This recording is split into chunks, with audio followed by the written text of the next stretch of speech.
ప్రేమల తండ్రి, పరిశుద్ధుడా, మహోన్నతుడా, గొప్ప దేవానికి స్తోత్రాలు నాయన. కరుణించువాడవయ్యా, కృప చూపించువాడు తండ్రి, మహోన్నతుడవయ్యా, పరిశుద్ధుడు నీతి నివాసం తండ్రి. పరమందు మా కొరకు నువ్వు దేవానికి వందనాలు నాయన. ఆకాశము మా తండ్రి దేవ అయా నీ మహిమను మా తండ్రి అయా ప్రచురపరుస్తుంటున్నాయి. భూమి నీ క్రియలను మా తండ్రి కొనియాడుతుంటున్నాయి దేవ. అయా నీ శ్వాసంతో నిర్మించిన మానవుడిని గుర్తెరిగిన స్థితిలో అయా లోకంలో ఉన్న సమస్తాన్ని మా తండ్రి అయా పూజిస్తూ, లోకంలో ఉన్న సమస్తమును ప్రభు ఆనందిస్తూ దేవా సృజించిన నిన్ను మా తండ్రి మరచి దేవ నాయన పాపంలోను అవిధేయతలోను అతిక్రమంలోను పడి చెడు నష్టపడి తిరుగుతున్న వారి అయా మా తండ్రి ప్రతి ఒక్కరి జీవితాన్ని నాయన నువ్వు ఎంతగానో మా తండ్రి దేవ అయా దయతో మా తండ్రి దేవ వారిని ప్రేమించి అయా వారి పాపము నుండి అతిక్రమం నుండి మా తండ్రి వారిని పరిహరించి దేవ నా తండ్రి నీ సన్నిధానంలోనికి ప్రభు మా తండ్రి తీసుకొని వచ్చి దేవ వారిని మాటల ద్వారా మా తండ్రి వారి హృదయ స్థితిని మార్చి నా తండ్రి దేవ వారిని పాప క్షమాపణ నిమిత్తమై మారు మనసు రక్షణ అనుభవంలోనికి తీసుకొని వచ్చిన ఆయన అయ్యా వారిని దేవ ఆత్మానుసారంగా నిలబెట్టులో మా తండ్రి సమస్తమును చేతిలో నువ్వు ప్రభా మా తండ్రి సమర్థుడవయ్యా. అయ్యా ఈ రీతిగా కలిగి జీవించడానికి మా శక్తి మా బలము మా జ్ఞానం ఏమాత్రము సరిపోదు అయ్యా. ఆ రీతిగా మేము జీవించడానికి అయా జీవితాన్ని కొనసాగించడానికి ప్రభా నా తండ్రి నాయన ఏమాత్రము ప్రభా ఎదుగుత లేని జీవితాలను ప్రభా ఆయన ప్రభా మీరుండి అయని శక్తి చేతని ఆత్మ చేతని బలము చేతని నిలవబెడుతుంటున్నావు అయ్యా. నీకు స్తోత్రాలు. ఎవరైతే రీతిగా నిలబడలేక ప్రభు పడిపోతుంటున్నారో నష్టపడిపోతుంటున్నారో అటు వారిని మా తండ్రి మరలా నూతనపరిచి అయ్యా బాగు చేసి నిలబెట్టగలిగిన స్థిరపరచగలిగిన దేవుడు నీవయ్యా. మీ సన్నిధానంలో ధైర్యంతో కృపాసంతో వస్తుంటున్నాం. కనికరించండి అయ్యా నా తండ్రి. నీకు వందనములు. నీ వాక్యము సమస్తమును నేర్పిస్తుంది కదా. నీ వాక్యము మా తండ్రి అర్థం అంటున్నావు అయ్యా, సబ్బు అంటున్నావు, శుద్ధి వంటిది అంటున్నావు ప్రభా నా తండ్రి. నీ వాక్యము రెండంచెల వాడి అయినా ఖడ్గము వంటిది కదా తండ్రి అయ్యా. నీ వాక్యము పరిపరీతులుగా దేవా అయ్యా ప్రతి ఒక్క అంతరంగంలో నీ వాక్యాన్ని ప్రభా అయ్యా నా తండ్రి మార్పు తీసుకురాగలిగినటువంటి అనుభవంలో ఉన్న నీ వాక్యమును ప్రభా అయ్యా నా తండ్రి మీరు మాకు వినిపింపజేయండి. కనికరించండి. నీ కృపలో బలపరచండి. పాటల ద్వారా మీరే మహిమ పొందుకునండి. వాక్యం ద్వారా మీరు నాతో మాతో మా అందరితో మాట్లాడండి నా తండ్రి. మేమందరము ప్రభా అయా అయా శ్రేణుగా మీ సన్నిధానంలో చేరినాం నాయన. మేము ఏ రీతిగా నడుచుకోవాలో మా తండ్రి కృపలో మేము కొనసాగిపోవడానికి ప్రార్థనలు చేయడానికి అయా అనేకుల కొరకు ప్రసవ వేదన పడడానికి నాయన అయా మీరు మాకు అటు వేదన అటు ప్రార్థనాత్మను దయచేయమని వేడుకుంటున్నాను. సహాయం దయచేయండి నా తండ్రి. నీ కృపలో బలపరుస్తురండి. వచ్చిన ప్రతి ఒక్కరిని బట్టి నీకు వందనాలు. రావాల్సిన వారిని మార్గంలో ఉన్న వారిని ప్రభా త్వరపెట్టి మీరే మీ సన్నిధానాన్ని మీ సముఖమును నడిపించమని వేడుకుంటున్నాను. నీకు వందనములు స్తోత్రాలయ్యా నా తండ్రి. సమస్తమును తండ్రి నాయన మేలుకరముగా జరిగించగలిసిన దేవుడు ప్రభా నీకు వందనాలు నా దేవ. మార్గంలో ఉన్న వారిని త్వరపెట్టి మీరే మీ సన్నిధానాన్ని నడిపించండి. మీకు స్తోత్రాలు ప్రభా అయ్యా. గుడిగలను సమస్తాన్ని చేతులకు అప్పగిస్తుంటున్నాం అయ్యా. ఈ దినము నాయన ప్రభా బడేపురంలోను అయ్యా, గుంటూరు చైతన్య ప్రాంతంలోను అయ్యా ప్రభా అనంతవరంలోను నాయన తాడికొండలోను జరిగించబడుతున్న నా తండ్రి సంఘ ప్రార్థనలు ప్రభా నీరుగడ్డి ఫలంలోను తీసుకుని రండి. ఆయా ప్రాంతాల్లో వెళ్తున్న మీ దాసులు ప్రభా నా తండ్రి ప్రచారకులను దేవ అయ్యా మార్గాల్లో తోడుగా ఉండమని వేడుకుంటున్నాను నా తండ్రి. నీకు స్తోత్రాలు. ఆయా సంఘం అంతటిని ఆయతపరచండి, బలపరచండి. మీరే నా తండ్రి దేవ అయ్యా ప్రతి ఒక్కరి అడుగులు స్థిరపరచమని వేడుకుంటున్నాను. కనికరపూర్ణమైన దేవ నిమ్మతైన మాట చేత నా తండ్రి ప్రతి ఒక్క అంతరంగం హృదయం సరిచేసి వాగు చేసి నాయన ఈ సన్నిధానంలో ప్రతి ఒక్కరిని నడిపించమని వేడుకుంటున్నాను ప్రభా. మా తండ్రి సర్వ శరీర ప్రార్థన ఆలకించువాడ ఈ సన్నిధానంలో చేరి అయ్యా ప్రార్థిస్తున్న మమ్మల్ని మీరు ఆలకించి దేవా మీరే మాకు సహాయం దయచేస్తున్నామని యేసుక్రీస్తు శ్రేష్టమైన నామమున ప్రార్థించి అడిగి వేడుకుంటున్నాము తండ్రి. ఆమేన్.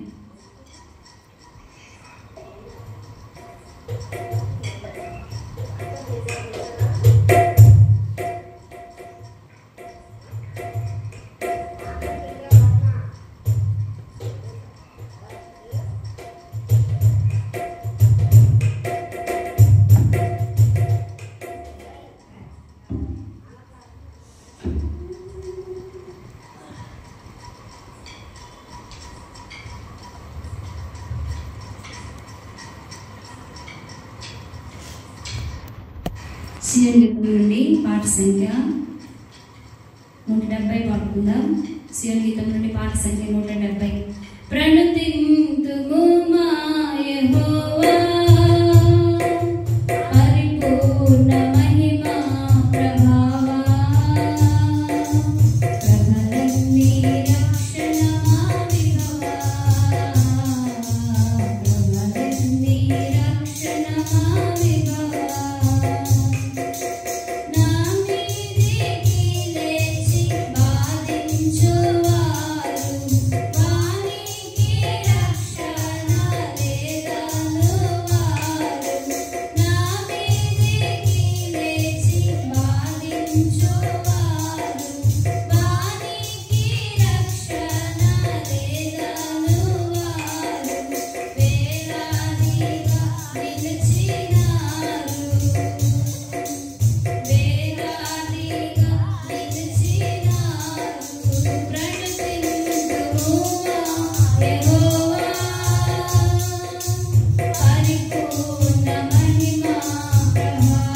పాట సంఖ్య 689, 587 పాడుకుందాం. ఉన్నత దుర్గము నా దేవుడే, నా రక్షకుడే నా ఆశ్రయం అనే పాట. పాట సంఖ్య 689, 587. ఉన్నత దుర్గము నా దేవుడే,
పాట సంఖ్య 565, 478 పాడుకుందాం. సియోన్ గీతం నుండి పాట సంఖ్య 565, 478. నింపుము ఓ ప్రభువా సర్వ సంపూర్ణతతో, నింపుము ఓ ప్రభువా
నేర్చుకుందాం.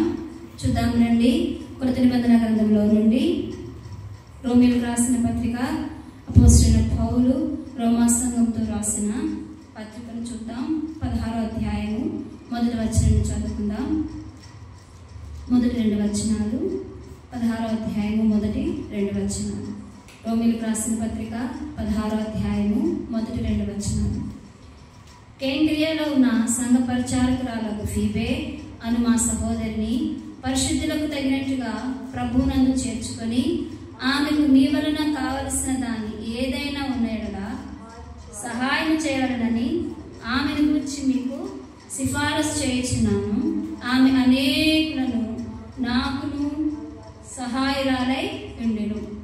అపోస్తలుడైన పౌలు తన పరిచర్యలో సువార్త ప్రకటించే సందర్భాల్లో చాలామంది అతనికి శిష్యులుగా ఉన్నారు.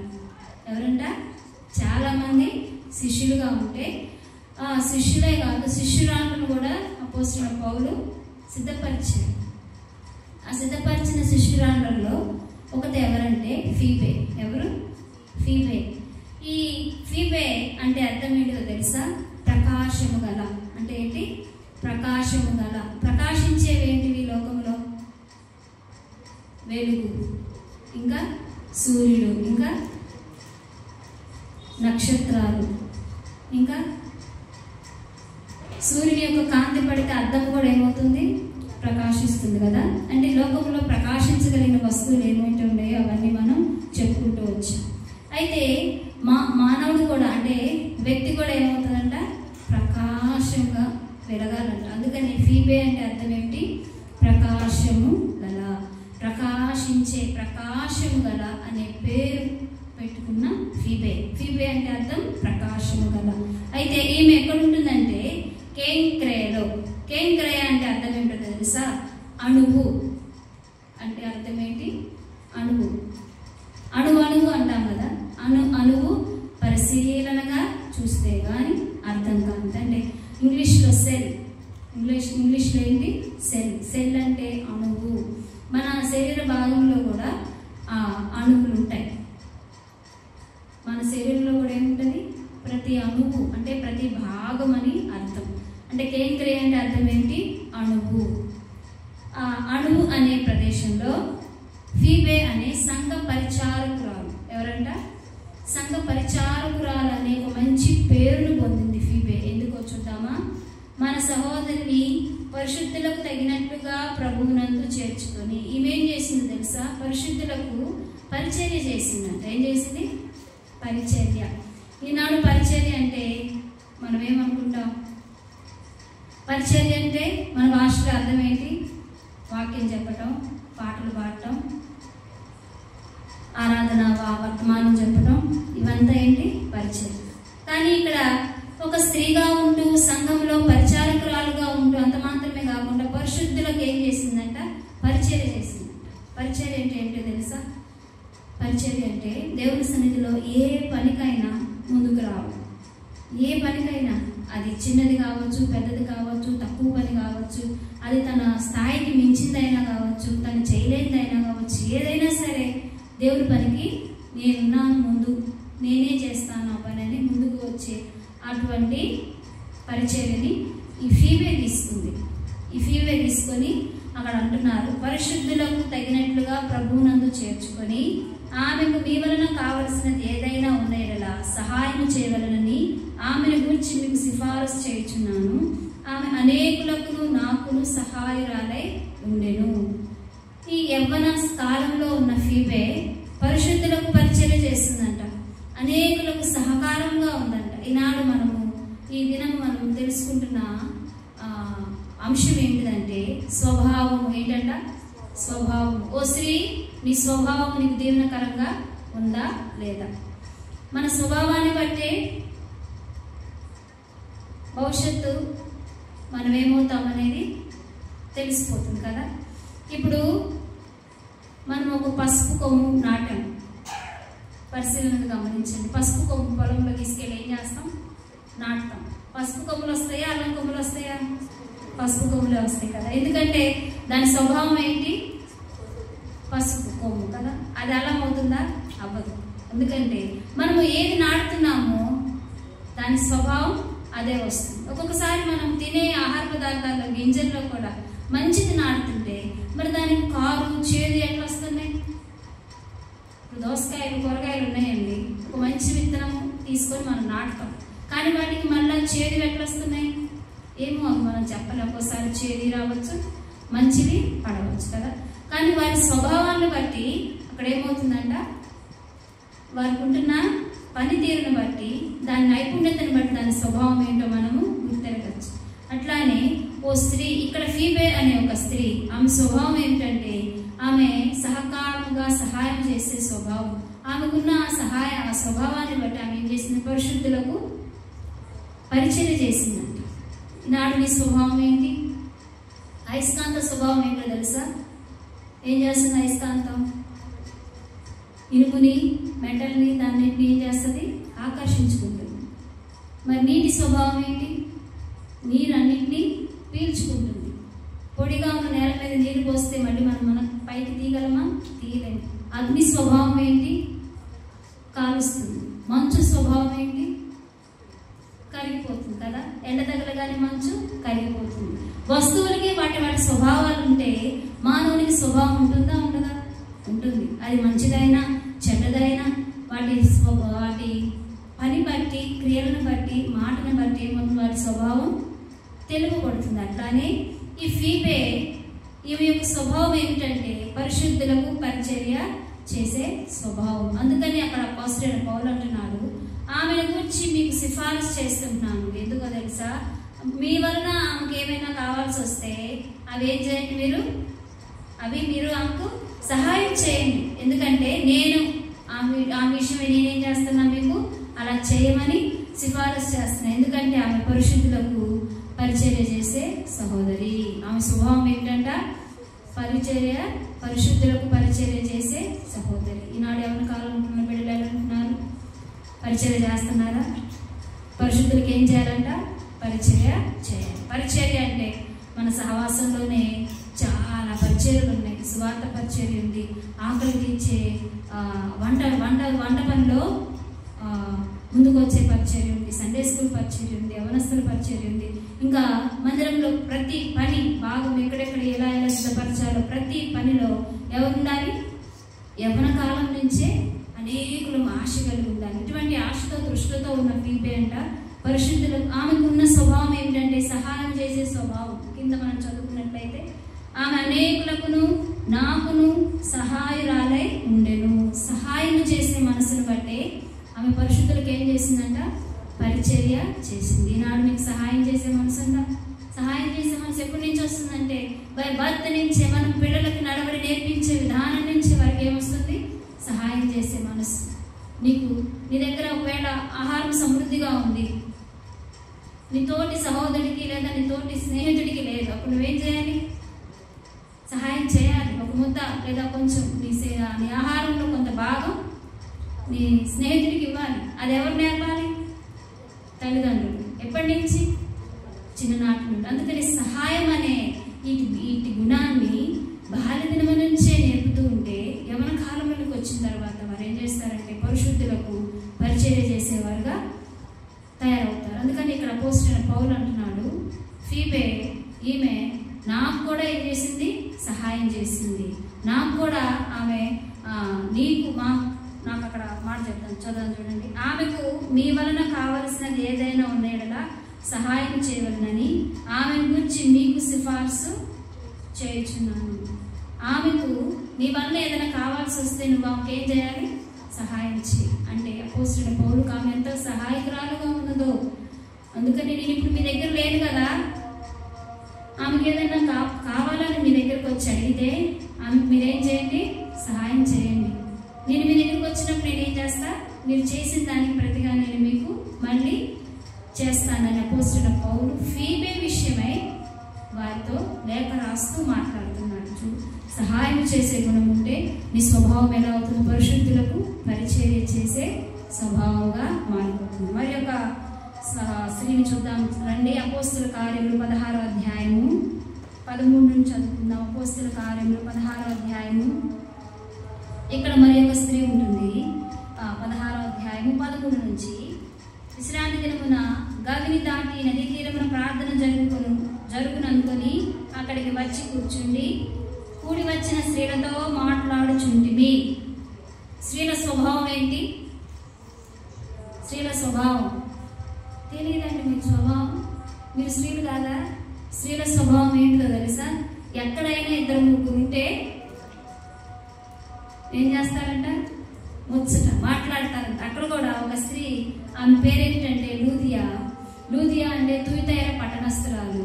తుయితైర మాసిదోనియా అనే ఆ పైన వచనాల్లో ఉంటుంది. 11వ వచనం చదువుకుంటే, కాబట్టి మేము త్రోయను విడిచి ఓడ ఎక్కి తిన్నగా సుమిత్రకెక్కును మరునాడు నెపోలికిని అక్కడ నుండి ఫిలిప్పికిని వచ్చి తిని మాసిదోనియా దేశంలో ఆ ప్రాంతంలో అది ముఖ్య పట్టణము రోమీల ప్రవాస స్థానమై ఉన్నది. అపోస్తలుడైన పౌలు చూడండి, రోజుకు ఒక పట్టణం కాదు, రోజు ఎన్నంట? సుమిత్రకెక్కు, నెపోలికి, అక్కడ నుండి ఫిలిప్పుకి. త్రోయను విడిచి ఒక దేశాన్ని, ఒక ప్రాంతాన్ని విడిచి 2-3 ప్రాంతాలు తిరిగి ఆ ప్రాంతాల్లో దేవుని స్వార్థను ప్రకటించంట. ఈ తుయితైర పట్టణస్థురాలు వ్యాపారం చేసుకుంటుందంట. ఎక్కడంటే సముద్ర తీర ప్రాంతంలో వ్యాపారం చేసుకుంటుంటే అక్కడ చాలా మంది జనాలు ఉంటారు. అక్కడ ఏం జరుగుతుందంట? వాక్యం కూడా చెబుతున్నారని వినిందంట. స్త్రీలు మామూలుగా సహజంగా స్త్రీలకున్న స్వభావం అక్కడ రాస్తూ వచ్చారు. అక్కడ అనేక మంది స్త్రీలంట కూర్చొని మాట్లాడుకుంటున్నారంట. అనేక మంది స్త్రీలు ఏం చేస్తున్నారు? మాట్లాడుకుంటున్నారు. అయితే ఈ స్త్రీ అయితే ఏం చేస్తుందంట? అక్కడ వాక్యము చెబుతుంటున్నారని గ్రహించింది. ఈమెకి ఏంటంటే వాక్యాన్ని గుర్తించిన స్త్రీ. ఈమె స్వభావం ఏంటండి? వాక్యాన్ని గుర్తించింది. ఆమె ఏం చేసిందంటే వ్యాపారం కొరకే వెళ్ళింది, కానీ అక్కడ వాక్యాన్ని గుర్తించి ఆమె నిజముగా బోధించే వ్యక్తి, నిజముగా దైవజనుడని గుర్తెరిగి ఆమె అంట వాక్యాన్ని విని విశ్వసించి నమ్మి రక్షణ పొందిందంటే, ఇదిగో అయ్యా, నువ్వు నా ఇంటికి రావడానికి నిజముగా నేను దైవభక్తి గల స్త్రీలను నువ్వు పెంచితే నువ్వు నా ఇంటికి రా. నువ్వు చెప్పిన మాటను బట్టి నాకు విశ్వాసం కలిగింది. నేను ఇప్పుడు రక్షణ పొందడానికి సిద్ధంగా ఉన్నాను. నేను పొందుకున్న రక్షణ నా ఇంటి వారికి కూడా పొందాలి, వారికి కూడా నువ్వు తెలపాలని చెప్పాను. చదువుదాం రండి, కింద వచనాలు చదివితే మీకు అర్థమవుతుంది. 14వ వచనం. అప్పుడు లూదియాను దైవభక్తి గల ఒక స్త్రీ వినుచుండెను. ఆమె ఊదారంగు పొడిన తుయితైర పట్టణస్థురాలు. ప్రభువు ఆమె హృదయమును తెరచెను గనుక పౌలు చెప్పిన మాటలు ఎందు లక్ష్యం ఉంచెను. దేవుడు ఆమె హృదయాన్ని తెరవడానికి, పౌలు చెబుతున్న మాటలేందు ఆమె లక్ష్యం ఉంచడానికి గల కారణం ఏంటిదో తెలుసా? అక్కడ వాక్యం చెప్తున్నారు అని వినే స్వభావం ఆమెలో ఉంది.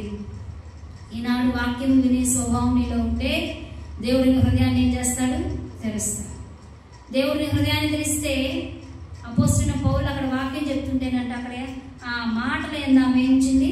లక్ష్యం ఉంచింది. ఈనాడు నువ్వే మాటలు లక్ష్యం ఉంచుతున్నావు? నువ్వే స్వభావం కలుగుతున్నావు? ఫీబే స్వభావం ఏంటంటే సహాయం చేసే స్వభావం. తద్వారా పరిశుద్ధులకు పరిచర్య చేస్తూ వచ్చింది. ఇక్కడ లూదియా ఆమె వ్యాపారం చేసుకునే స్త్రీ. ఈనాడు వ్యాపారం చేసుకునేవారు వారి వ్యాపారాన్ని ఎలా వృద్ధి చేయాలా, ఒకరికంటే ఒకరు ఎట్లా లాభాన్ని సంపాదించాలి, ఎక్కువగా వ్యాపారాన్ని ఎట్లా ఎర్న్ చేయాలని చెప్పి ఇటు ఆలోచనలు కలిగి ఉంటారు. కానీ వ్యాపారం చేసుకుంటున్న తుయితైర పట్టణస్థురాలు ఊదారం కూడా నమ్ముచున్నామంట. అక్కడ అనేక మంది స్త్రీలు కూర్చుని మాట్లాడుకుంటుంటే ఆ మాటల మీద ఆమెకు లక్ష్యం లేదు, ఆమె చెవి ఆ మాటల మీద లేదు. ఆమె ఏం వినిందంటే అక్కడ వాక్యము చెప్తున్నారు కదా, ఆ వాక్యం మీద ఆమె మనసు పోయిందంట. స్వభావం వాక్యమును వినే స్వభావం నీలో ఉంటే ప్రభుని హృదయాన్ని తెరుస్తుంది. ఈ రాత్రికాల సమయంలో ఎవరెవరైతే వాక్యం మీద స్వభావం లేకుండా, వాక్యం మీద మనసు లేకుండా ఉంటున్నారు, వారి కొరకు ఏం చేయాలి? ప్రార్థన చేయాలి. ప్రభా, నా స్వభావం ఎలా ఉందయ్యా? సహాయం చేసే స్వభావం అయితే పరిశుద్ధులకు పరిచర్య చేసేదానిగా నేను మారుతాను కదా. అపోస్తలుడైన పౌలు ఎక్కువగా స్త్రీలను పొగడడం, స్త్రీల గురించి అధికంగా మాట్లాడు. ఎందుకంటే కొరింథీ సంఘంలో ఉన్న స్త్రీలంట ఒకరికొకరు కోట్లాడుకోవడాలు, ముద్దులాడుకోవడాలు, అల్లరి చేసుకోవడాలు, కేకలేసుకోవడాలు చూశారు. సంఘంలో ఆ రీతిగా మాట్లాడుకోవడం చూసి విని మౌనంగా ఉండాలి. స్త్రీలు ఏం చేయాలి?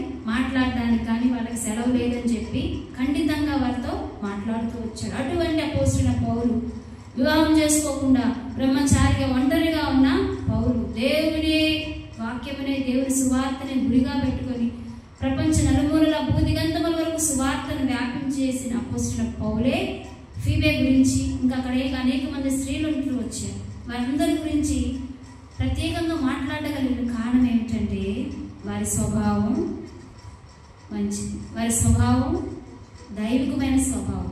ఈ లూదియా కూడా దైవభక్తి గల స్త్రీయే, నీవు దైవభక్తి గల స్త్రీవే. నిజమేనా? దైవభక్తి గల స్త్రీ అయితే వాక్యముందు లక్ష్యం ఉంచి వాక్యం వైపు చూచే స్త్రీగా ఉన్న లూదియా వలె ఉంది. లూదియా ఒక్కసారే వాక్యం వినింది, తన సొంత రక్షకుని అంగీకరించుకుంది క్రీస్తుని, తన ఇంటి వారిని కూడా రక్షణకి అందిస్తూ వచ్చింది. చూద్దాం, మాట చదువుదాం రండి. 15వ వచనం. ఆమెయు ఆమె ఇంటి వారును బాప్తిస్మం పొందినప్పుడు 14 మధ్య భాగం చూద్దాం. ప్రభు ఆమె హృదయమును తెరిచిన కనుక పౌలు చెప్పిన మాటలేందు లక్ష్యం ఉంచెను. ఆమెయు ఆమె ఇంటి వారును బాప్తిస్మం పొందినప్పుడు ఆమె నేను ప్రభువునందు విశ్వాసం గలదానని మీరు ఎంచితే నా ఇంటికి వచ్చి ఇండుడని వేడుకొని మిమ్మును బలవంతము చేసెను. ఏం చేసిందంట? మమ్మును బలవంతము చేసి అపోస్తలుడైన పౌలు ఇంకా కొంతమంది పరిచయులు తనతోటి స్వార్థికులుగా ఉంటున్న వారందరిని అంట ఈ లూదియా ఏం చేసింది?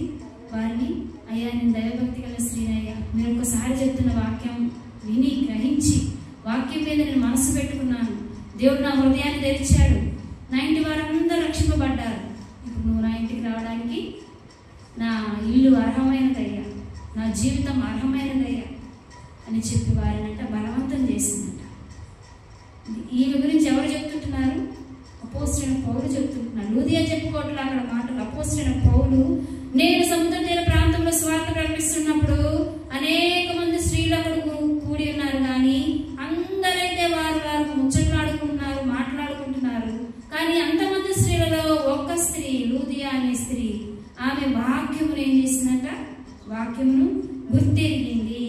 ఇక్కడ నిజముగా దైవభక్తి కలిగిన వ్యక్తులను అడిగిన వాక్యాన్ని చెప్తున్నాడని వాక్యాన్ని గుర్తెరిగింది. నాడు నువ్వు వాక్యం గుర్తెరిగే స్త్రీగా ఉంటే దేవుని హృదయాన్ని తెరుస్తావు, తద్వారా నువ్వు దేవుని యందు లక్ష్యం ఉంచుతావు. చూడండి ఈ లూదియా స్వభావం ఎంత మంచి స్వభావం. ఇంటి స్వభావం ప్రభావం దయచేయ, వాక్యమును గైకునే స్వభావంగా నా హృదయాన్ని తెరవయ్యా, నేను నీ మాట యందు లక్ష్యం ఉంచుతానయ్యా, అప్పుడు నా ఇంటి వారంతా రక్షింపబడతారు. అంత మాత్రమే కాకుండా పరిశుద్ధులు వచ్చి నా ఇంట్లో ఉండడానికి, పరిశుద్ధులకు ఆతిథ్యం ఇచ్చే గృహముగా నా గృహము మార్పు చెందుతుంది. ఇట్టి స్వభావమే మనకు కావాలి. ఫీబే వంటి స్వభావం మాకు దయచేయ, లూదియా వంటి స్వభావం మాకు దయచేయ. చూద్దామా? మరి ఒక వచనం చూద్దాం. దానియేలు గ్రంథము. పరిశుద్ధులకు పరిచర్య చేసిన స్వభావం మనకు కావాలి. దేవుని వాక్యాన్ని గుర్తించిన స్వభావం మనకు కావాలి. 3వ చూద్దాం. దానియేలు గ్రంథము 5వ అధ్యాయం 10వ వచనం. తీసిన వారు చదవండి. దానియేలు గ్రంథము 5వ అధ్యాయం 10వ వచనం మనం చదువుకున్నట్లయితే పేజీ నెంబర్ 736.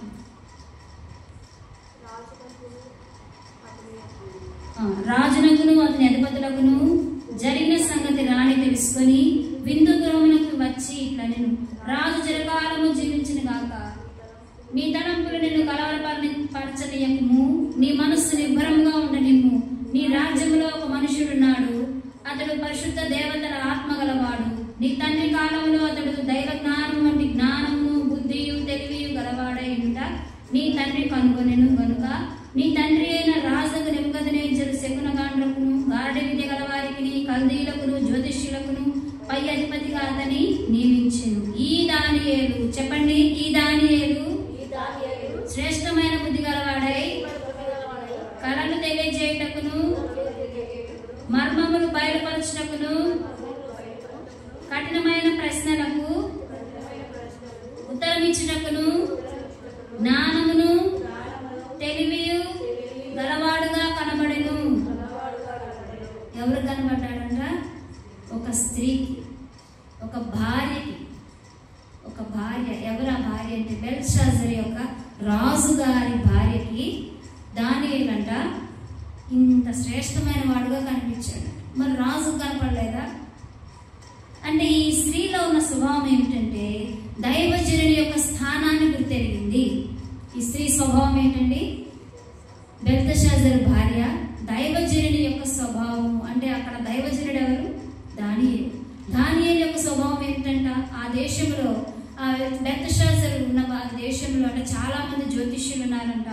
జ్యోతిష్యులు ఉన్నారు, ఇంకా ఏంటంట శకునగాండ్రు ఉన్నారు, గారడి విద్య గల వారు ఉన్నారు, కల్దీయులు చాలా మంది ఉన్నారు. కానీ వారందరిలో కన్నా అతి శ్రేష్టమైన బుద్ధి గలవాడు, ఇంకేమున్నాయంట అతనికి, దేవతల వంటి ఆత్మ గలవాడు, దైవ జ్ఞానము వంటి జ్ఞానమును బుద్ధియు జ్ఞానమును తెలివిని గలవాడు కదా అని నీ తండ్రి కనుగొన్నాడయ్యా. నెబుకద్నెజరు కాలంలో నీ తండ్రి ఒక వ్యక్తిని కనుగొన్నాడు.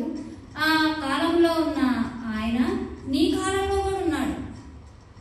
ఈ బెల్తెషాజరు కంట ఏమొచ్చింది? ఇతనికి ఒక కళ వచ్చింది. కళేనా బెల్తెషాజరుకి వచ్చింది? ఏమొచ్చింది?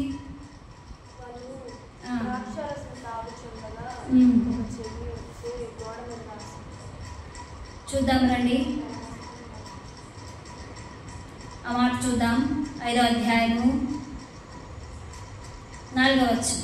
వారు బంగారు, వెండి, ఇత్తడి, ఇనుము, కర్ర, రాయని వాటితో చేసిన దేవతలను స్తుతించుచు ద్రాక్షారసము త్రాగుచుండగా, చూడండి ద్రాక్షారసాన్ని త్రాగుచున్నారంట.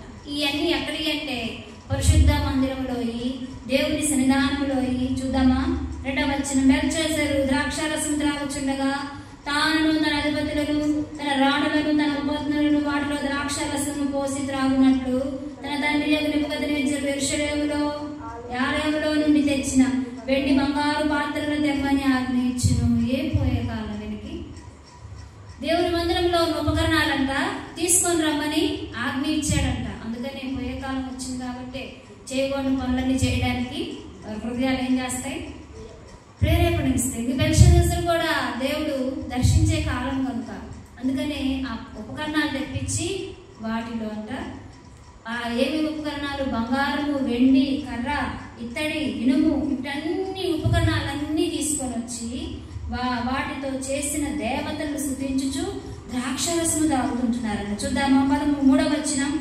అందుకు వారు యెరూషలేములోని దేవుని నివాసం ఆలయంలో నుండి సువర్ణోపకరణములు తెచ్చి ఉంచగా రాజును, అతని అధిపతులను, అతని రాణులను, అతని ఉపపత్నులను వాటిలో ద్రాక్షారము పోసి త్రాగిరి.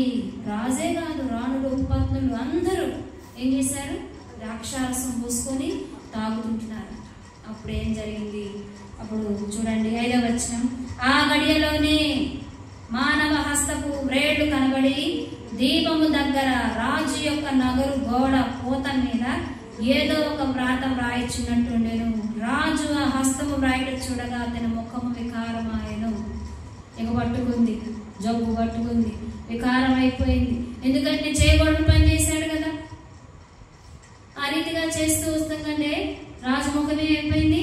ఆ హస్తాన్ని, మానవ హస్తాన్ని చూడగానే ఆయన ముఖం అంట వికారం అయిపోయిందంట. చూడండి ఇంకా అక్కడ ఏమైందో.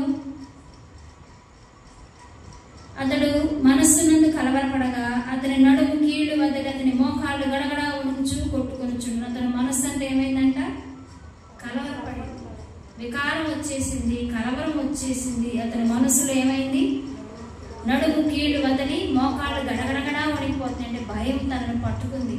రాజు గారడి విద్య గల వారిని, కల్దీయులను, జ్యోతిష్కులు అందరినీ పిలిపించి ఏంది అసలు, ఇదేంది, అద్భుతమైంది, ఇవింతేంది, గోడలో నుండి మానవాస్తం వచ్చి ఈ విధంగా రాస్తుంది, ఆ భాష ఏంటి, దాని అర్థం ఏంటి, భావం ఏంటి నాకు తెలియాలని చెప్పి కలవరపడిపోతుంటున్నాడు. కలవరపడుతుంటే అక్కడ తన భార్య అయిన రాణి వచ్చి చెప్తుంది, ఎందుకు కలవరపడుతున్నావు? మళ్ళా చదువుదామన్నమాట. ఎంత చక్కగా చెప్పిందో. రాజులకు, అతని అధిపతులకు జరిగిన సంగతి. అక్కడ అధిపతులకు కూడా అంట. చదువుదాం, ఆ మాట చదువుదాం రండి. 7వ వచనము మధ్య భాగంలో ఉందైతే, వాడు ఊదారంగు వస్త్రము కట్టుకొని తన ఈ వ్రాతను చదివి దీని భావంలో నాకు తెలియజెప్పు వాడెవడో. వాడు ఊదారంగు వస్త్రములు కట్టుకొని తన మెడను సువర్ణమయమైన కంఠభూషణము ధరించుకున్న వాడే రాజ్యంలో 3వ అధిపతిగా ఏలును. చూడండి, ఆ భావం చెప్పిన వాడంట. మెడకేమో కంఠభూషణం ఒకటి ధరించుకొని, సువర్ణ కంఠభూషణం, రాజవస్త్రాలు ధరించుకొని, అక్కడ ఉదారంగ వస్త్రాలు ధరించుకొని అంట రాజ్యంలో 3వ అధిపతిగా ఉంటాడు. ఎవరు చెప్తారు ఆ భావం? చెప్పండి అని చెప్పి ఒక సవాలు విసిరాడు రాజు. అయితే రాజు నియమించిన జ్ఞానులందరూ అతని సముఖమునకు వచ్చిరి గాని ఆ వ్రాత చదువుటైనను దాని భావము తెలియజెప్పుటైనను వారి వల్ల కాకపోయెను. అందుకు రాజైన బెల్షస్సరు మిగుల భయాక్రాంతుడై తన అధిపతుల విస్మయం పొందినట్లుగా ముఖ వికారము కలవాడాయను. ఆ అధిపతులు రాజు వీళ్ళందరికీ జరుగుతున్న విధానాన్ని చూసంట రాణి అప్పుడు వచ్చి ఎందుకు నువ్వు ఇట్లా విస్మయం పొందుతున్నావు, ఎందుకు నీ తలపు నిన్ను కలవరపడనిస్తుంటున్నావు, నువ్వేమో నీ మనస్సు నిబ్బరముగా ఉంచుకో, నీ రాజ్యంలో ఒక వ్యక్తి ఉన్నాడుగా, నీకు తెలియలేదా? నీ దగ్గర ఉన్న వారందరి స్వభావములు ఒకటైతే ఆ దైవజనుడి స్వభావము ఒకటి. నీ దగ్గర ఎంతమంది ఉన్నారు? కల్దీయులు ఉన్నారు, జ్యోతిష్యులు ఉన్నారు, గాడి విద్య చేసే వాళ్ళు ఉన్నారు, శకునగాళ్ళు ఉన్నారు. వీళ్ళెవ్వరు అటువంటి ధాన్యాలు వంటి ఆత్మ గలవారు కాదు. ఆయనలో ఉన్న శ్రేష్టత ఏంటో తెలుసా? ఆయన ఎంత మంచివాడో తెలుసా? ఇంతమందిని పెట్టుకుని పెంచుతున్నావు, పోషిస్తున్నావు, వీళ్ళని ఈ రీతిగా అన్ని వాళ్ళకి సమకూరుస్తున్నావు, కానీ వాళ్ళు నీకేం ఉపయోగపడుతున్నారు? వాళ్ళ వల్ల ఏమీ కాదు. అదిగో ఆ దానియేలు ఉన్నాడు కదా, నీ తండ్రి కాలంలో దానియేలు ఎన్నెన్నో చేశాడయ్యా, ఆయన వినిపించుకో, ఆయన ఏం చేస్తాడు? నీకు చక్కని ఆలోచన చెబుతాడు, దాని భావం ఏంటో చెప్తాడని ఈ స్త్రీ ఏం చేసింది తెలుసా? దైవజనుని యొక్క స్థానాన్ని గుర్తు చేసి, వీళ్ళందరూ కాదయ్యా నీకు ముఖ్యం, వీరు కాదు నీకు స్థానం, నీకెవరో తెలుసా? ఈ పరిస్థితుల్లో నీకు ఈ సమయంలో నీకు సహాయపడేది దైవజనుడు, ఆయన వినిపించుకో అని చెప్పి ఆమె ఏం చేసింది తెలుసా? సహాయకురాలుగా ఉంది. నిజమైన సహకారం అంటే ఈమెవరు? భర్తకు నిజమైన సహకారిగా ఉంటుంది. మరి ఈనాడు దారి తప్పుతున్న భర్తల విషయంలో నిజమైన సహకారిగా ఒక భార్యగా ఎలా ఉండాలో తెలుసా? దైవజనుని యొక్క స్థానం ఏంటి? నిజ దేవుడు ఆయన స్థానం ఏంటి? ఆయన లక్షణం ఏంటి? ఆయనకు అసాధ్యమైనది ఏమీ లేదు కదా, ఆయన వైపు తిరుగు, ఆయన ఆనుకో, ఆయన మీద ఆధారపడు అని ఆయన సన్నిధిని నీ భర్తకు ఏం చేయాలి? గుర్తు చేయాలి. ఆయన సన్నిధానంలోనికి నీ భర్తను తీసుకురావాలి. ఇదే చేసింది ఒక భార్యగా తన భర్త విషయంలో, రాణిగా రాజు విషయంలో అదే చేస్తూ వచ్చింది. అయ్యా వీరందరూ ఎందుకు పనికొస్తారు ఆయన ముందు? ఇంతమందిని అడుగుతున్నా, అసలు అడగాల్సిన ఆయన్ని మర్చిపోయావు, చెప్పాల్సిన ఆయనతో చెప్పట్ల, నువ్వు మాట్లాడాల్సిన ఆయనతో మాట్లాడకుండా వీళ్ళందరితో మాట్లాడుతున్నావు. వీళ్ళ వల్ల నీకేం పని కాదు. అసలు పని జరిగించే వ్యక్తి ఆ వ్యక్తి ఉన్నాడు కదా, ఆయన పిలిపించుకోమని సలహా ఇచ్చిందండి. ఇటు స్వభావం అనుకున్నా కష్ట సమయంలో ఎదురు నిలబడి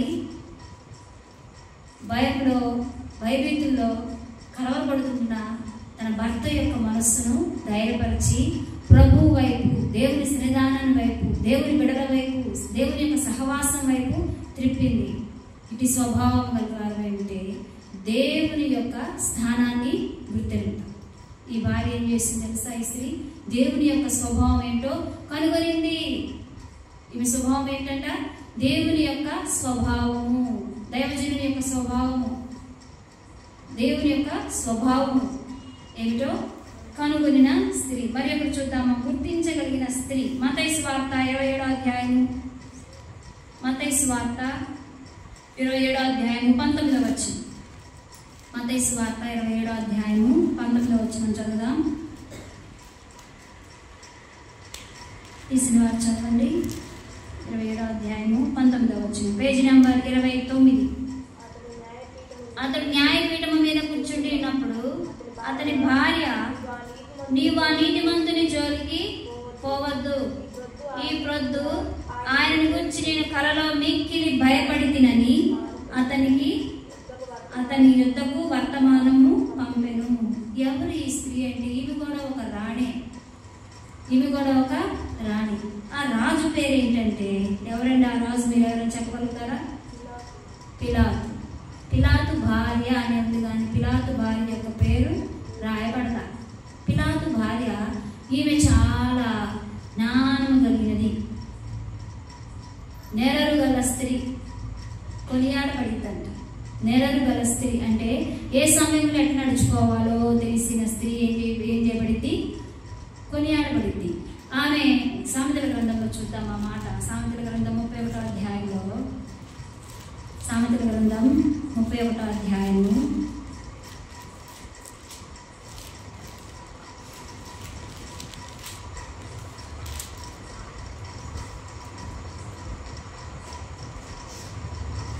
31వ అధ్యాయము 23వ వచనం. ఆమె పెరిమిటి దేశపు పెద్దలతో కూడా కూర్చుండును, గవిని యొద్ద పేరుకొనిన వాడయుండును. ఆమె నారబట్టలు నేయించి అమ్మును, నడికట్లను వర్తకులకు అమ్మును. బలమును ఘనతయు ఆమెకు వస్త్రములు. ఆమె రాబో కాలం విషయమై నిర్భయముగా ఉండును.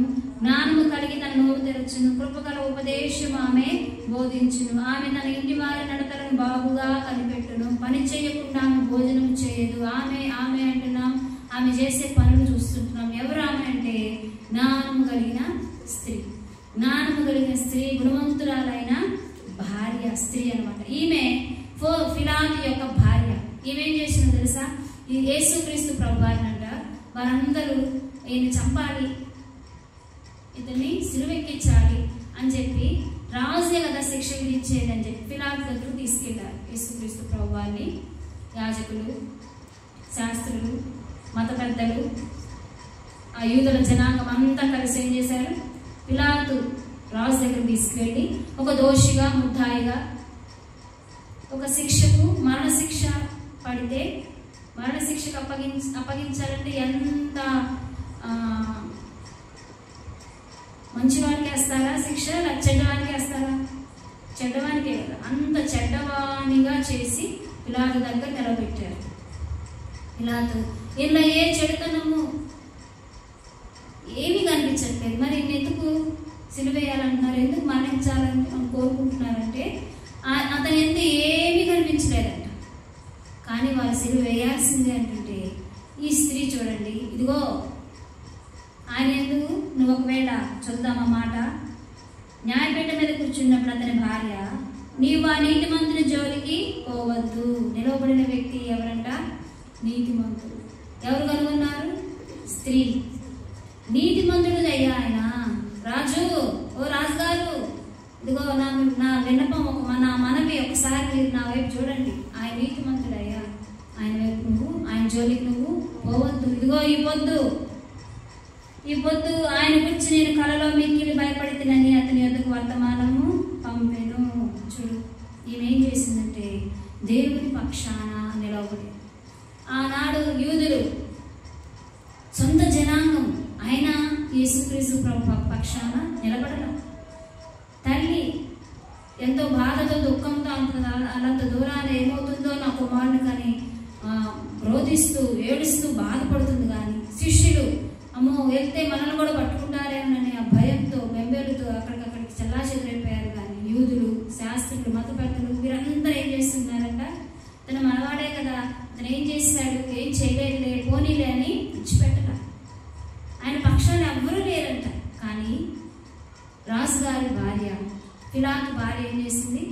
నీతిమంతుడు, ఈయన దేవుడని దేవుడి పక్షాన నిలబడింది. తన భర్తను కూడా అనీతిమంతుల జోలికి పోకుండా ఆపింది.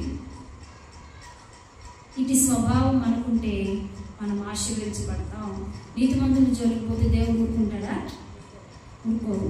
నా నీతిమంతుల జోలికి పోతేనంట ఆయన కనుగుడ్డులు ముట్టిన వారితో సమానులంట. అందుకని పిలాతు భార్య తను ఏం చేసిందంటే ఆపుతూ వచ్చింది. అయ్యా ఆయన శిక్ష విధిస్తావేమో, ఆయన మంచివాడు, ఆయన ఏ పాపం లేదు, ఆయన నీతిమంతుడు, ఆయన దేవుడు, నేను ఆయన పక్షాన్ని నిలబడుతున్నాను. ఇప్పుడు అనేకులు సిలువ వేయండి, శిక్ష వేయండి, మరణానికి అప్పగించండి అంటున్నారు. ఆయన పక్షాన్ని ఎవ్వరు లేదు చూడటానికి. కానీ నేనైతే ఆయన పక్షాన్ని నిలబడ్డాను. నా కలలో నేను ఇప్పుడు కూడా భయపడుతున్నాను. ఆయన విషయమై పొద్దు నా కళ వచ్చింది, ఆయన విషయమై. జాగ్రత్త అయ్యా, నువ్వు మాత్రం ఆయన జోలికి నువ్వు పోవద్దు. వారందరూ వెళ్తున్నారు కానీ నువ్వు మాత్రం వెళ్ళొద్దాయి. ఆయన పక్షాన మనం ఏ న్యాయం తీర్చదు. మనకు తెలియదు, మనకు వద్దని చెప్పి తన భర్తని సరి చేసుకుంది. ఆపుతూ వచ్చింది. నిరపరా రక్తం తన చేతులకు అంటకుండా తను ఏం చేస్తూ వచ్చాడు? కడుక్కున్నాను, నేను నిరపరాధి అయ్యా, నేను ఏ అపరాధం లేదని చెప్పి ఆయన చేతులు కడుక్కుంటూ, ఇతన్ని శిక్షించడానికి ఏమాత్రం అర్హత లేదని, మరణమునికి అప్పగించబడ్డానికి ఇలా ఏ తప్పుదని నాకు కనపడట్లేదని కొరడా దెబ్బలు కొట్టించి విడిపించాలనుకున్నాడు. ఆయన వేసిన శిక్షలే కొరడా దెబ్బలు కొట్టి వదిలేయమన్నాడు. కానీ అక్కడి నుంచి వారి కోపం ఉగ్రత చూడండి, అపవాది యొక్క కుతంత్రాలకు ఆలోచన. ఆయన ఏం చేయాలని? మరణానికి సిలువకు అప్పగించాలని ఎన్నో ప్రయత్నాలు చేస్తూ వచ్చారు. కానీ ఇక్కడ స్త్రీ ఏం చేసి తన భార్యను, తన భర్తను కాపాడు కాపాడుకుంది. నిరపరాధి రక్తాన్ని తన చేతులకు అంటనివ్వకుండా, నిరపరాధిని చంపకుండా ఏం చేస్తూ వచ్చింది? కాపాడుకుంటూ వచ్చింది. ఇటు స్వభావం ఉంటే ఆశీర్వాదాన్ని పొందుకుంటాం. ఫీబే స్వభావం, పరిశుద్ధులకు పరిచర్య చేసిన స్వభావం, తద్వారా తన కుటుంబం ఆశీర్వదించబడిందండి. పరిశుద్ధులు వారి గృహానికి వచ్చారు. దైవజనులు వారి గృహానికి వచ్చి, మా ఇంట్లో ఉండండి అయ్యా, ఇదిగో మీరు రావు సువార్త చేసుకుంటూ వెళ్తున్నారు కదా, మీకు ఉండడానికి ఒక స్థానం, నివాసం లేదు కదా, మా ఇంటికి రండి, మా ఇంట్లో ఉండండి. ఒక స్త్రీ ఉంది, షునేమిరాలు, గనురాలు. ఆమెకు ఆస్తిలో కొంచెం కూడా తక్కువ లేదు, అంతా ఎక్కువే. కానీ ఆమె దైవజనుడి యొక్క క్షేమాన్ని కోరుకుంది. ఆయన వచ్చినప్పుడల్లా మా ఇంట్లోనే ఉండాలి, ఆయనకి ఏ ఇబ్బంది కలగకూడదని ఆమె డాబా పైన మళ్ళీ డాబా వేయించిందో, గది కట్టించింది. చూడు ఎంత ప్రేమించిందో దైవజనుడిని. గది కట్టించి ఆయనకు కావాల్సినవన్నీ ఆ గదిలో ఏర్పరిచి, అయ్యా నువ్వు ఎప్పుడు వచ్చినా సరే నా ఇంటికి రావాల్సిందే. ఇంతగా ప్రేమిస్తుంది ఏంటి మనల్ని? ఏంటి ఆమెకేమైనా కావాలా? ఈనాడు చూడండి, సంఘస్థులు కానీ సేవకులు కానీ ఎవరైనా మనుషులు ఒకరికొకరు ప్రేమ చూపుతుంటున్నారంటే ఇంతగా ప్రేమిస్తుంది ఏంటి అని ఆలోచన చేస్తారు కదా. అట్లానే దైవజనుడు కూడా ఆలోచన చేస్తున్నాడు. ఈమె ఇంతగా ప్రేమిస్తుంది ఏంటి? గొప్ప ధనవంతురాలు కదా, ఈమెకేమి లోటు కొదువు లేదు కదా. ఇంతగా ప్రేమించడానికి గల కారణం ఏంటంటే ఆమెకు కూడా కొదువు ఉందయ్యా. ఆమెకి ఎవరు లేరు, పిల్లలు లేరు, సంతానం లేదు అని చెప్పగానే దైవజనుడు ఉండలేకపోయాడు. అమ్మా నీ కుమారుడు కలుగుతాడు. అట్లానే కుమారుడు పుట్టాడండి. చూడండి, వారి స్వభావాన్ని బట్టి వారి దీవెన పొందకపోలేదు, ఆశీర్వదింపబడకపోలేదు. ఫీబే పరిశుద్ధులకు పరిచర్య చేసే స్త్రీగా కొనియాడబడుతూ వచ్చింది. పోస్టుల పౌలు కొనియాడాడు, ప్రశంసింపబడ్డాడు, వందనాలు చెప్తూ వచ్చాడు. అసలు స్త్రీలంటేనే పడను పౌలుకి. ఆమెను దూరాన్ని ఉంటాడు. ఎందుకంటే వారి స్వభావం ఏంటంట, అనేక స్త్రీలు అక్కడ కూరి మాట్లాడుకుంటున్నారంట, అల్లరి చేసుకుంటున్నారు. అందుకని కొరింథీ సంఘంలో స్త్రీలతో బాగా వార్నింగ్ ఇచ్చాడు.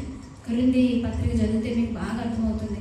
స్త్రీలు అక్కడ వారి స్వభావం అంటుంది. కనుక దాన్ని బట్టి అపోస్తలుడైన పౌలు ఆ రీతిగా ఉంటున్న స్త్రీల మీద దేవుడు పరిచర్య చేస్తున్న ఫీబే విషయమై, లూదియా విషయమై అపోస్తలుడైన పౌలు మాట్లాడుతుంటున్నాడు. ఇక్కడ మనం చదువుకుంటున్న ఈ స్త్రీ కూడా పిలాతు భార్య. తన భర్తను ఏం చేసింది?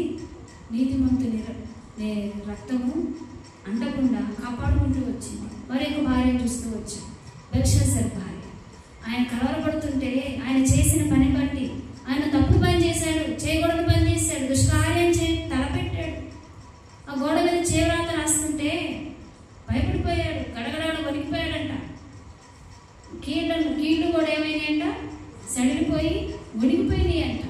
ఆ రీతిగా భయపడుతున్నాడు, కలవరపడుతున్నారు. రాజుకి ధైర్యం చెప్పింది, అయ్యా దేవుడి స్థానం ఏంటో తెలుసా, దైవజనుడి స్థానం ఏంటో తెలుసా, నువ్వెవరికి స్థానం ఇస్తుంటున్నావు?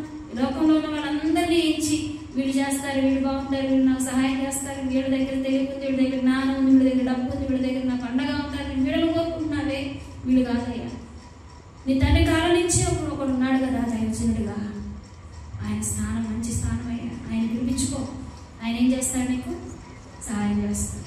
ఈ విషయంలో ఆయనే నీకు సహాయం చేస్తాడు, ఆయన కంటే ఇంకెవరు లేరని తన భర్తను ప్రేరేపించింది. దైవజనుని యొక్క స్థానాన్ని గుర్తు చేసింది భర్తకి.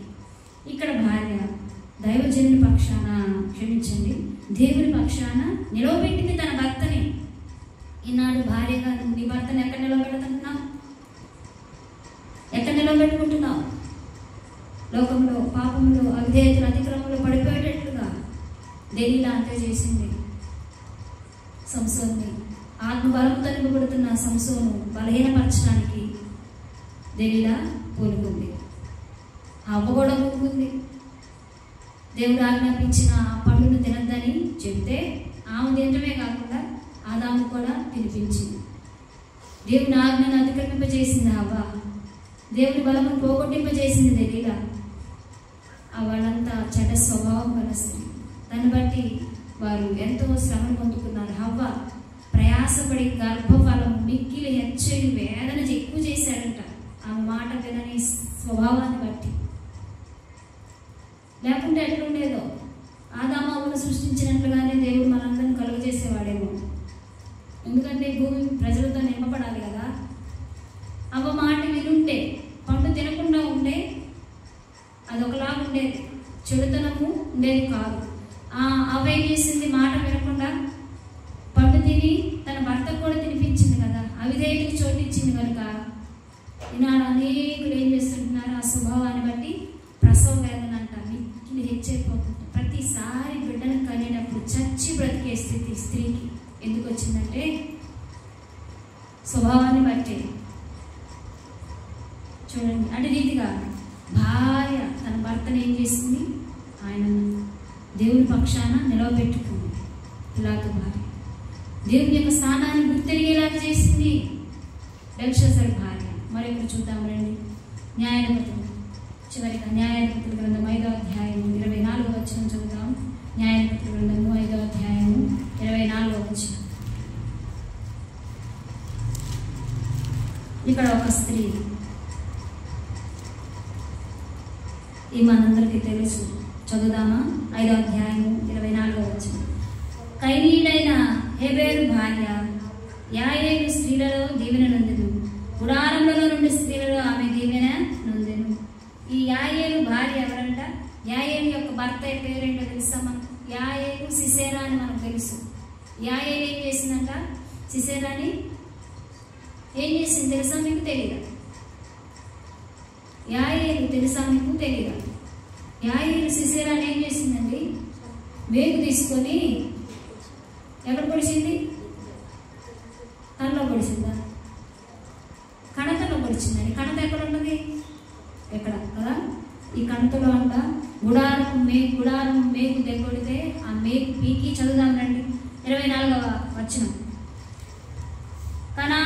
కైనీయుడైన హెబెరు భార్య యాయేలు స్త్రీలలో దీవెన నొందెను. ఈమెంట స్త్రీలలోనే దీవెన నొందిందంట. గుడారంలో నుండి స్త్రీలలో ఆమె దీవెన నొందును. అతడు దాహమడిగెను, ఆమె పాలు తెచ్చి ఇచ్చెను. సర్దారులకు తగిన పాత్రతో మేగడ తెచ్చి ఇచ్చెను. ఆమె మేకను చేత పట్టుకొనెను, పనివాని సుద్దను కుడి చేత పట్టుకొని సిసేరాను కొట్టెను. వాని తలను ఆమె పగలగొట్టెను. ఆమె అతని తలను సుద్దెతో కొట్టగా అది పగిలెను. అతడు ఆమె కాళ్ళ యొద్ద కృంగబడి పడుండెను. ఆమె కాళ్ళ యొద్ద కృంగబడెను. అతడు ఎక్కడ కృంగెనో అక్కడనే పడి చచ్చెను. సిసేరా తల్లి కిటికీలో నుండి చూచెను. అల్లిక కిటికీలో నుండి చూచి కేకలు వేసెను. రాక అతని రథము తడువు చేయనేలా, అతని రథముల చక్రములు ఆలస్యము చేయనేలా. ఆమె ఎదురున్న వివేకముల రాజకుమార్తెలు ఇలాగుననే ఉత్తరమిచ్చి ఆమె తనకు తాను మరలా ఇట్లనుకునిచుండెను. వారికి దొరికిన కదా, దోపుడు సొమ్ము పంచుకొనుచున్నారు కదా. యోధులందరూ తల యొక్క స్త్రీని తీసుకొందురు. ఇద్దరేసి స్త్రీలు వారికి దొరుకుదురు. సిసేరాకు రంగు వేయబడిన వస్త్రం ఒకటి దోపుడు సొమ్ముగా దొరుకును. రంగు వేయబడిన విచిత్ర వస్త్రం ఒకటి దోపుడుగా దొరికెను. 2 వైపులా రంగు వేయబడిన విచిత్రమైన వస్త్రము దోచుకున్న వారి మెడలకు తగిన వస్త్రం ఒకటి దొరుకును. యెహోవా నీ శత్రువులందరూ అలాగునే నశించెదరు. ఆయనను ప్రేమించు వారు బలముతో ఉదయించు సూర్యుని వలె నుందురు అని పాడిరి. తరువాత దేశము 40 సంవత్సరములు నిమ్మలముగా ఉండెను.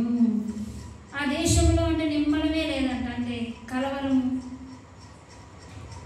గొడవలు, నెమ్మది లేదు, కలవరాలతో ఉంది. అసలు ఎన్ని సంవత్సరాలంట? 40 సంవత్సరములు నిమ్మలంగా ఉందంట. సిసేరా ఏం చేసి తెలుసా? యాయేలుని గుడారం ద్వారం దగ్గరికి వచ్చిన తర్వాత అంట సుత్తు తీసుకొని తల మీద కొట్టి పగలు కొట్టిందంట. ఆ మేకుతో తన కణతలో దూసి ఈ దరి నుంచి ఆ దరికి దూసి కొడితే ఇటు నుంచి కొట్టింది ఈ దరికి నేలలో దిగబడిపోయింది. చూడండి, అంతగా ఏం చేసింది తెలుసా? దోపుడుతనాన్ని ఆమె ఏం చేసింది? సుత్తితో కొట్టి పడేసింది. ఇక్కడ ఏం చేసిందంటే ఈమె ఏం చేసింది తెలుసా? ఈమె ఎందుకు ఆమె ఏంటంట? దీవెన నొందింది. ఆమె ఎందుకు యాయేలు స్త్రీలను దీవెన నొందును. గుడారములలో నుండి స్త్రీలు ఆమె దీవెన నొందును. యాయేలు అంటే అడవి మేక. ఏంటంటే యాయేలు అంటే అడవి మేక. హెబెరు అంటే సహవాసం. హెబెరు అంటే ఏంటి? సహవాసం. యాయేలు యొక్క భర్త పేరేంటి? హేబేరు. ఈ హేబేరు అర్థం ఏంటంట? సహాయకుడు. ఎస్తేరు గ్రంథము 4వ అధ్యాయం 16వ వచనం చూద్దామా? ఎస్తేరు గ్రంథము 4వ అధ్యాయము 16వ వచనం. ఎస్తేరు గ్రంథము 4వ అధ్యాయము 16వ వచనం చూసుకొని ప్రార్థన చేసుకుందాం. ఎస్తేరు గ్రంథము 4వ అధ్యాయము 16వ వచనం చూద్దాం. ఇక్కడ ఉన్న స్వభావం ఏంటంటే, నీవు పోయి షూషానునందు కనబడిన యూదులందరినీ సమాజ మందిరమునకు సమకూర్చి నా నిమిత్తం ఉపవాసం ఉండి 3 దినములు అన్నపానము చేయకుండి, నేనును నా పనికత్తెలను కూడా ఉపవాసం ముందుకు ప్రవేశించుటకు న్యాయయుక్తముగా ఉన్నను. నేను రాజునందుకు ప్రవేశించుదును, నేను నశించదను. అటువలనే మొర్దెకై బయలుదేరి ఎస్తేరు తనకు ఆజ్ఞాపించిన అంతటి ప్రకారముగా జరిగించాడు. ఇక్కడ ఏంటంటే, తన జాతి మొత్తాన్ని సంహరించడానికి తాకీదులు రాశాడు. ఇది మనకు తెలుసు. ఈయన స్వభావం ఏంటంటే, తోటి వారు తన ప్రజలు నశించిపోతుంటే చూడలేని స్వభావం. అనేకుల పిల్లల్ని ఏం చేయాలని? కాపాడాలి. వారి కష్ట సమయంలో వారికి ఆదరణగా నీడగా నిలబడాలని ఎస్తేరు స్వభావం. ఈ స్వభావం ఆమె ఏం చేసింది తెలుసా? జాతినంతటిని కాపాడుకోవడానికి ధైర్యాన్ని కనపరిచింది. విధికి వ్యతిరేక్తంగా ఉందంట. రాజుగారి దగ్గరికి వెళ్ళడానికి భార్య అయిన రాణికి కూడా ఏం కావాలి? రాజుగారు రమ్మంటేనే వెళ్ళాలి. అటువంటి స్థితిలో రాజు పిలవకుండానే ఏమేం చేసింది? వెళ్ళడానికి నిర్ణయించుకుంది. ఎందుకంటే తన తోటి పిల్లలందరూ ఏమవుతుంటున్నారు? చనిపోతున్నారు. తన తోటి వారందరూ, తన జాతి మొత్తం ఇంక్లూడింగ్ తనతో సహా ఏమవుతారంట? తన ఇంటి వారితో సహా అందరూ చనిపోబడుతుంటున్నారు, లయపరచబడుతుంటున్నారని విని ఆమె స్వభావం ఏమిటంటే, కష్టంలో ఉన్న వారిని చూడలేని స్వభావం. ఆమె స్వభావాన్ని బట్టే ఆమె నిర్ణయం తీసుకొని ఆమె ఏం చేసిందో తెలుసా? ఉపవాస దినం చాటించి, ఇది విధికి వ్యతిరేక్తంగా ఉంది, అయినా సరే నేనేం చేస్తున్నా? నేను నిలబడుతుంటున్నాను. నేను రాజవస్త్రాలు తీసేసి గోరుపట్టు కట్టుకుని ఉపవాసం ఉండి ప్రార్థన చేస్తా. ఇదిగో మొద్దకాయ కూడా ఇట్లానే చేయమను, మన పిల్లలందరికీ చెప్పమను, మన ప్రాంత ప్రజలందరికీ చెప్పమను, నా విషయమే వారు కూడా ఉపవాసం ఉండి ప్రార్థన చేయమను. ఈ వ్యతిరేకమైన మన పక్షాన వ్యతిరేకంగా నిలిచిన దీనిని దేవుడు ఏం చేయాలి? మనకు సహాయం చేయాలి. దీని విషయమే నేను ప్రార్థన చేస్తాను, ప్రార్థన చేసి రాజు దగ్గరికి వెళ్తానని నిశ్చయం తీసుకుంది. ఇట్టి స్వభావాలతో వారు దీవించబడ్డారు, ఆశీర్వదించబడ్డారు, కొనియాడబడుతూ వచ్చారు. ఎస్తేరు కొనియాడబడుతూ వచ్చింది, ఫీబే కొనియాడబడుతూ వచ్చింది. ఇంకా మనం ఏం చదువుకున్నాం? లూదియా కొనియాడబడుతూ వచ్చింది, కుటుంబాన్ని కట్టుకుంది, కుటుంబం అంతా రక్షింపబడుతూ వచ్చింది. పిలాతు భార్య నీతిమంతుని రక్తము చిందించబడకుండా తన భర్త యొక్క మార్గాన్ని ఏం చేసుకుంది? కాపాడుకుంది, నడవడికను కాపాడుకుంది. మరి యొక్క భార్య బెల్షస్సరు భార్య దేవుని యొక్క దైవజనుని యొక్క స్థానాన్ని ఏంటో గుర్తెరిగేలాగా చేసింది. ఇంతమందిని కాదయ్యా మనకు కావాల్సింది. ఒక్కడు నీతిమంతుడు ఉన్నాడు, దైవభక్తి గలవాడు ఉన్నాడు, దేవుని ఆత్మశక్తి గలవాడు ఉన్నాడు, జ్ఞానము, తెలివి, వివేకము కలిగిన వ్యక్తి ఒక్కడున్నాడు. నీ తండ్రి కాలంలో కూడా ఉన్నాడు. ఆయన్ని కబురు పెట్టు, ఆయనకి సహాయం చేస్తాడు, ఆయన నిలవబెట్టు. 3 దేశాల మీదకి ఏంటి అధిపతిగా ఉంటాడు అంటున్నావు కదా, ఆ అధిపతిగా ఈయన పెట్టు, ఈయనైతే నీకు చాలా అవసరపడతాడని చెప్పి సలహా ఇచ్చింది. దేవుని యొక్క దైవజనుడి యొక్క స్థానాన్ని గుర్తెరిగేలా చేసింది. వీరందరి స్వభావాల వలె మన స్వభావాలు కూడా మార్పు చెందితే మన జీవితాలు ధన్యకరమవుతాయి, కుటుంబాలు కట్టబడతాయి, ఆశీర్వాదకరంగా ఉంటాయి, మేలుతో మన జీవితాలు నింపబడతాయండి. వారి స్వభావాలు, చెడిపోయిన స్వభావాలను బట్టి వారి జీవితాలు పతనం చేసుకున్న స్త్రీల స్వభావాలు కూడా ఉన్నాయి. ఉదాహరణకు హవ్వ, ఆమె చేసిన స్థితిని బట్టి ఈనాడు ప్రతి స్త్రీ, ఆడపిల్లగా పుట్టిన ప్రతి స్త్రీకి ప్రసవ వేదన, మిక్కిలి భారంగా, ఇచ్చుగా, బాధగా అవడానికి గల కారణం ఏంటి? హవ్వ చేసిన పొరపాటు. అలానే దేవీలా దేవుని కొరకే నాజీరు చేయబడి దేవుని పనిలో బలంగా పని చేయవలసిన ఆ వ్యక్తిని ఏం చేసింది? బలహీనపరిచింది, వెనక్కి లాగింది, కృంగదీసింది, నశింపజేస్తూ వచ్చింది. దేవుని యొక్క స్వభావంతో మార్చబడిన స్త్రీలేమో వారి కుటుంబాలను కట్టుకున్నారు, ఆశీర్వాదకరంగా దీవెనకరంగా మలుచుకుంటే చెడ్డ స్వభావంతో వారి జీవితాలను పతనం చేసుకున్న స్త్రీలు కూడా ఉన్నారు. ఒక దైవజనుడు తలమడిగిందండి హేరోదియ భార్య. ఏం చేశాడు ఆయన? ఏం చేశాడంటే ఏం కొన్న అక్రమ సంబంధాన్ని చూశాడు. ఎక్కడ తెలియపరుస్తాడా అని ఆయన ఏం చేయించింది? తలను కొట్టించింది కూతురు చేస్తే. హేరోదియ చూడండి ఎంతమంది భ్రష్టులు ఉన్నారు. స్త్రీలు కూడా భ్రష్టత్వంలో ఉండిపోతే జీవితాలు కుటుంబాలు కట్టబడవు.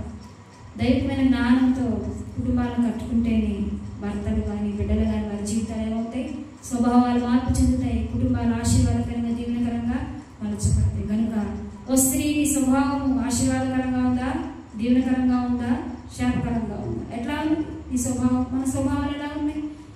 ఫీబే, లూదియా, పొతిఫెర భార్య, పొతిఫెరనా బెల్షస్సర్ భార్య, పిలాతు భార్య, ఇంకా ఏం చూసుకొచ్చాం? యాయేలు.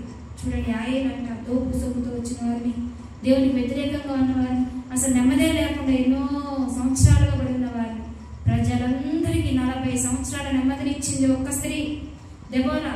ఇశ్రాయేలు ప్రజలందరూ బలము లేక వారి యుద్ధశూరులే, బలంగా యుద్ధాన్ని జరిగించే వాళ్ళే, కానీ వాళ్ళలో ప్రోత్సాహం లేదు.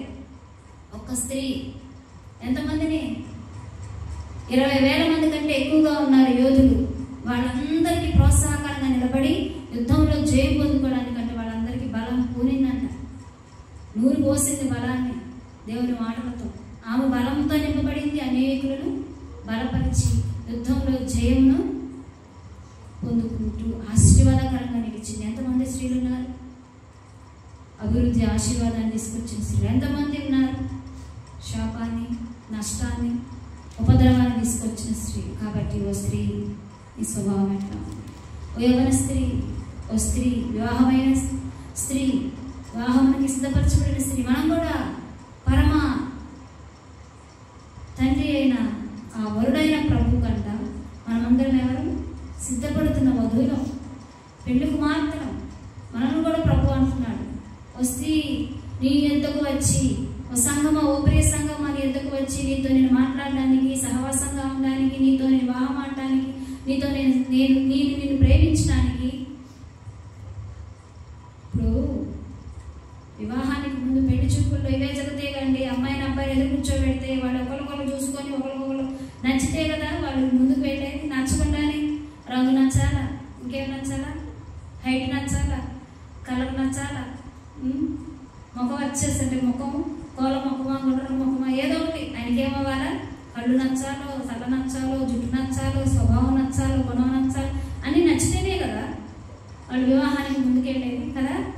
అట్లానే పరమ తండ్రి నీ ఎదుకు వచ్చినప్పుడు సంఘంగా, సంఘం అంటే మనమే కదా, సిద్ధపడిన మనందరినీ ప్రభు వధువు సంఘం అంటున్నాడు. ఈ వధువు సంఘమును ఎత్తబడడానికి వరుడుగా ఆయన వచ్చినప్పుడు ఆ ఎదుట నిలవబడటానికి అర్హత ఏంటి? మనకి స్వభావం ఏంటి? నీ స్వభావం చెడ్డదైతే, నీ స్వభావం పాడైపోయిందైతే, నీ స్వభావం పనికి మాలిందైతే, గుడ్డి నీవు వెళ్ళనెక్కుంటూనే ఎవరైనా ఇష్టపడి వివాహం ఆడతారా? ఆడరు కదా. వివాహం చేసుకుంటారు. వీడలో కూడా ఏమైనా లోపం ఉంటాయి. వివాహం చేసుకోవడానికి వచ్చిన పురుషుల్లో కూడా ఏదో ఒక లోపము, గుడ్డితనము ఉంటే ఏదో ఒకటి నాకు లోపం ఉంది, ఆమె కూడా ఏదో ఒక లోపం ఉంది, మేమిద్దరం జడ్జ్ చేయబడటానికి అర్హులం అనుకుంటాం. పరమ తండ్రి ఆయనలో ఏ లోపం లేదు, పాపము లేదు, అవిధేయత లేదు, అతిక్రమం లేదు. ఆయన పరిశుద్ధుడు. నిన్ను కూడా పరిశుద్ధంగా ఉంచాలి. ఆయన స్వరక్తంలో నిన్ను కడిగాడు. ఆయన సంఘంలో, ఆయన రాజ్యంలో చేర్చి వాక్యము ద్వారా నేను ఉదక స్నానం రోజు నీ వస్త్రం మురికంటితే రుద్ది రుద్ది రుద్ది తెల్లగా రుద్దుతావే వస్త్రాన్ని.